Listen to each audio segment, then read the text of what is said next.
Welcome back, listeners, to Sandman Stories Presents, a folklore podcast where I read you to sleep or until the next story. I'm your host, Dustin. And if you would like some more Sandman that is too spicy for the main feed, go ahead and slide over to patreon.com. And for as little as no money a month, you can listen to me do all the sweary stuff. And today we are back in the book of Japanese folklore written down by Yae Teodoro Ozaki. In today's story, we'll learn about two neighbors and the importance of being honest. Okay, let's begin. The story of the old man who made withered trees to flower. Long, long ago there lived an old man and his wife. They supported themselves by farming a small plot of land. They were happy and content with their lives. There was just one great regret. They had no children.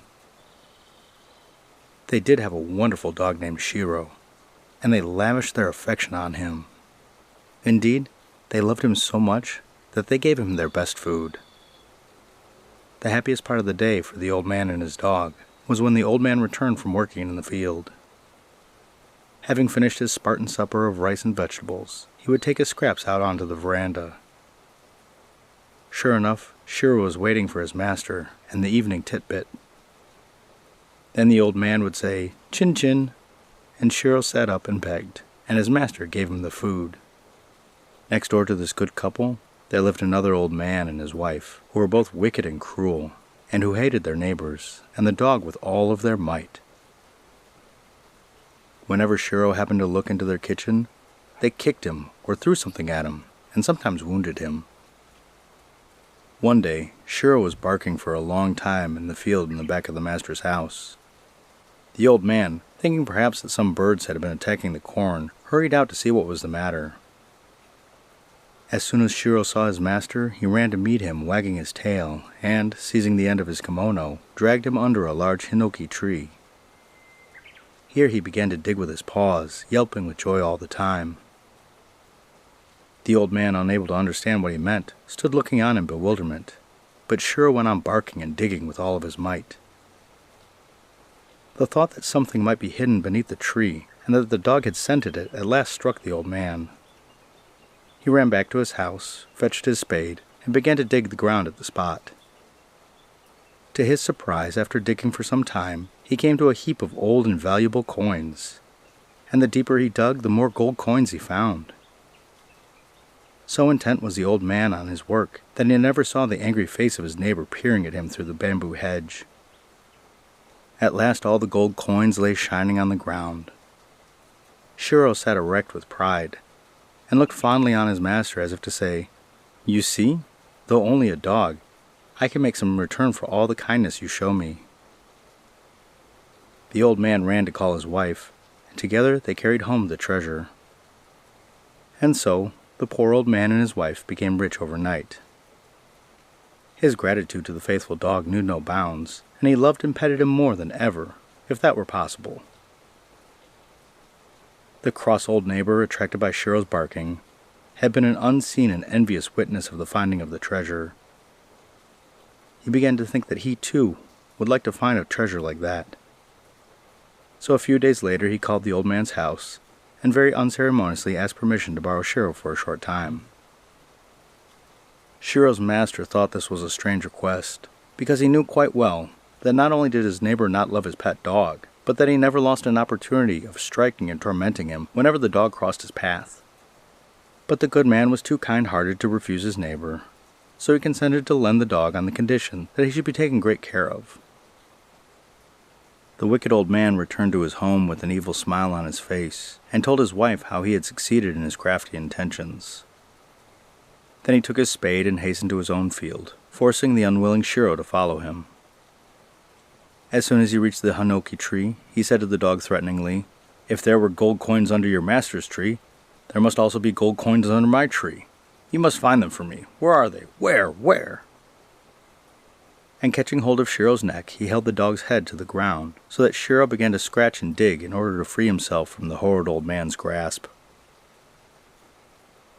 The old man was very pleased when he saw the dog begin to scratch and dig, for at once he supposed that some old gold coins lay underneath his tree as well as his neighbor's, and that the dog had scented them as before. So pushing Shiro away, he began to dig for himself, but there was nothing to be found. As he went on, a foul smell became noticeable, and at last he came upon a heap of refuse. The old man's disgust can be imagined. This soon gave place to anger. He had seen his neighbor's fortune, and was hoping for the same luck for himself. He had borrowed the dog Shiro, and now, just as he seemed like he was on the point of finding what he sought, only the terrible smell of a trash heap rewarded him for a morning's digging. Instead of blaming his own greed for his disappointment, he blamed the poor dog. He grabbed his shovel, and with all of his strength, he hit Shiro and killed him on the spot. Then he threw the dog's body into the hole which he had dug in hope of finding the treasure of coins, and he covered it up with dirt. Then he went home, telling no one, not even his wife, what he had done. After a few days, when Shiro didn't return, his master became anxious. Day after day went by, and the good old man waited in vain. Then he went to his neighbor and asked him to give his dog back. Without any shame or hesitation, the evil neighbor told him that Shiro had been killed because of his bad behavior.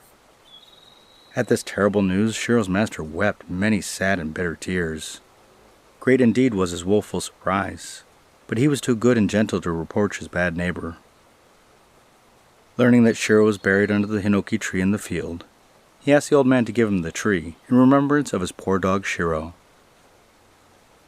Even the evil old neighbor could not refuse such a simple request, so he consented to give the old man the tree under which Shiro was buried. Shiro's master then cut the tree down and carried it home. Out of the trunk he made a mortar. His wife put some rice in it and began to pound it with the intention of making food for a festival in memory of the dog Shiro. But then a strange thing happened. His wife put rice in the mortar, and no sooner had she begun to pound it to make the cakes than it began to increase in quantity gradually until it was about 5 times the original amount, and the cakes were turned out of the mortar as if an invisible hand were at work. When the old couple saw this, they understood that it was a reward to them from Shiro for their faithful love to him. They tasted the cakes and found them nicer than any other food. So from this time on, they never troubled about food, for they lived upon the cakes, which the mortar never ceased to supply them. Well, the greedy neighbor, hearing of this new piece of good luck, was filled with as much jealousy as before, and called the old man and asked him to borrow the wonderful mortar for a short time, pretending that he too sorrowed for the death of Shiro, and wished to make cakes for a festival in the dog's memory. The old man didn't want to lend it to his neighbor, but he was too kind to refuse. So the jealous man carried home the mortar, but he never brought it back. Several days passed, and Shiro's master waited in vain for the mortar, and then he went to his neighbor and asked him if he would be good enough to return it when he had finished with it. He found him sitting by a big fire made with the pieces of wood. On the ground laid pieces of the broken mortar. When the old man asked him, the wicked neighbor answered haughtily, "Have you come to ask me for your mortar? I broke it into pieces, and now I am making it into a fire, because when I tried to pound the cakes, it only came out with some horrid-smelling stuff." The good old man said, "I'm sorry for that. It is a great pity you did not ask me for the cakes if you wanted them. I would have given you as many as you wanted. Now please give me the ashes of the mortar, as I wish to keep them in remembrance of my dog." The neighbor consented at once, and the old man carried home a basket full of ashes. Not long after this, the old man accidentally scattered some of the ashes in his garden. And a wonderful thing happened. It was late autumn, and all the trees had shed their leaves. But no sooner did the ash touch their branches, that the cherry trees, the plum trees, and all the other blossoming shrubs burst into bloom, so that the old man's garden was suddenly transformed into a beautiful picture of spring. The old man's delight knew no bounds, and he carefully preserved the remaining ashes. The story of the old man's garden spread far and wide, and people from near and far came to see the wonderful sight. One day, the old man heard someone knocking at the door, and going to the porch to see who it was, he was surprised to see a knight standing there. This knight told him that he was the retainer of the great daimyo, that one of the favorite cherry trees in the nobleman's garden had withered, and though everyone in his service had tried all manner of means to revive it, none worked. The knight was sorely troubled when he saw how upset the daimyo was.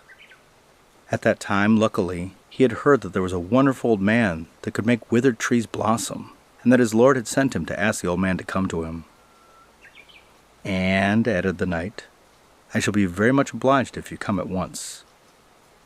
The good old man was greatly surprised at what he heard, but he respectfully followed the knight to the nobleman's palace. The daimyo, who had been waiting impatiently, asked the old man as soon as he saw him, "Are you the old man who could make withered trees flower even out of season?" The old man bowed and said, "I'm that old man." Then the daimyo said, "You must make that dead cherry tree in my garden blossom again. By the means of your famous ashes, I shall look on." Then they all went into the garden, the daimyo and his retainers and the ladies in waiting, who carried the daimyo's sword. The old man now tucked up his kimono and got ready to climb the tree. Saying "excuse me," he took the pot of ashes and he began to climb the tree, with everyone watching his movements. At last he climbed to the spot where the tree split into two, and taking up his position there, the old man sat down and scattered the ashes left and right. Wonderful indeed was the result. The withered tree at once burst into full bloom. The daimyo was so happy that he looked like he would go mad. He jumped to his feet, spread out a fan, and called the old man down from the tree. He gave the old man a wine cup filled with his best sake, and rewarded him with lots of gold and silver and other precious things. The daimyo ordered henceforth that the old man should call himself by the name of Hanasaka Jiji, or the old man who makes the trees blossom, and that henceforth all were to recognize him by this name, and he sent him home with the great honor. The evil neighbor, as before, heard of the good old man's fortune, and he could not suppress that envy and jealousy that was in his heart. He remembered how he failed to get the gold coins, and then how he failed to get the magic cakes. This time, surely, he must be able to succeed. He just had to be like the old man and sprinkle ashes on the trees. This would be the easiest task of all. So he set to work and gathered together a bunch of ashes which remained in his fireplace. Then he set out in hope of finding the great man to employ him, calling out loudly as he went along, "Here comes a wonderful man who makes withered trees blossom. Here comes the old man who could make dead trees blossom." The daimyo in his palace heard this cry and said, "That must be Hanasaka Jiji passing. I have nothing to do today. Let's go and see his art again. It'll amuse me to look on." So the retainers went out and brought in the impostor before their lord. The satisfaction of the false old man could now be imagined. But the daimyo looked at him and thought it was strange that he had not seen the old man before. So he asked him, "Are you the man I named Hanasaka Jiji?" The envious neighbor answered with a lie, "Yes, my lord." "That's strange," said the daimyo. "I thought there was only one Hanasaka Jiji in the world. Does he have some students?" "I'm the true Hanasaka Jiji. The one who came before you was only my disciple," replied the old man. "Oh, then you must be more skillful than the others. Let's see what you can do." The envious neighbor, with the daimyo and his court following, went into the garden and approached a dead tree. He took out a handful of ashes that he carried with him and scattered them over the tree. They waited and waited, but no blossoms came. No blooms, no fragrance, no pretty flowers. Not even a bud came forth. Thinking that he had not used enough ashes, the old man took another handful and sprinkled it over the tree. But nothing happened. And after trying several times, the ashes were blown into the daimyo's eyes. This made him very angry, and he ordered his retainers to arrest the false Hanasaka Jiji. The wicked old man never left the jail again, so he finally met with punishment for doing all of his evil things. The good old man, however, with the treasure of coins which Shihiro had found for him, and with all the gold and silver which the daimyo had showered on him, became a rich and prosperous man in his old age, and lived a long and happy life, beloved and respected by all. The end.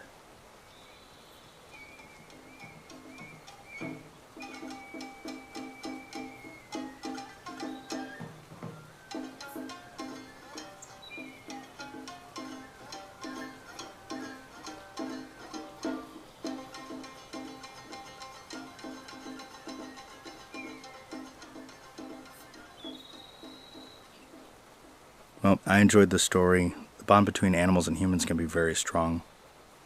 I didn't like the old guy being such a pushover. If someone hurt my dog, I could never forgive them. And the podcast Shoutout is to A Way with Words. It's a fun show that gives histories and sources of words that people call in about. It's a joy to listen to. And the listener shoutout is to Rustenburg, South Africa. It's on the north side and isn't my first choice of places to visit in South Africa. But I would like to go and see the Royal Bafokeng Stadium. And so I say to my listener kicking back in the stadium, thank you and good night.